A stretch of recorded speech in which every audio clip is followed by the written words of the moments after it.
Pretending is really important. It's linked to creativity, learning. It's kind of how children come to understand the world. And so it's no surprise that it's mentioned in curricula internationally, including the United Kingdom, United States, and other countries. We surveyed 663 parents on their child's pretense development. So we looked at children from 6 to 47 months, and we asked parents how many types of pretending their children understood. We also asked parents how much time children spent using touch screens the previous day, either on their own or with an adult.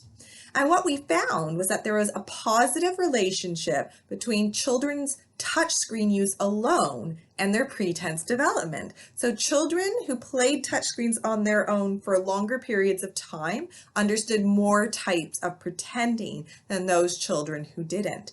We found no relationship between touchscreen use with an adult and their pretense development. So it was really just about them playing these games on their own. We repeated the survey 6 months later, and 248 parents returned. And we wanted to see if children's touchscreen use at one time point would affect their pretending development 6 months later. So if there is an effect of touchscreens, is it long lasting? And what we found was that there is no relationship between touchscreen use at time one and their pretending development 6 months later. So if children playing pretending apps or maybe other apps on their own is causing them to understand more types of pretending, these effects are not long term. And so what this tells us is that parents should feel fine about letting their kids play with apps on their own. For most kids who are playing with apps, this is about 5 to 10 minutes. Some kids are longer. They might actually be learning about maybe stories that they can reenact outside the app.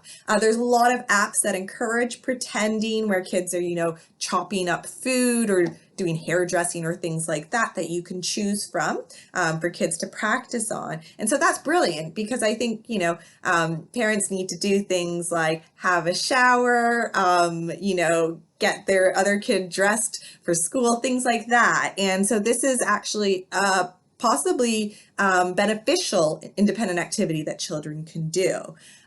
In terms of playing with apps with your child, it didn't seem that actually, adults playing with apps with kids helped the children's pretending development, but it didn't hinder it either. So if you enjoy playing with apps with your child, that's perfectly fine, and that's not going to cause any problems in terms of pretending.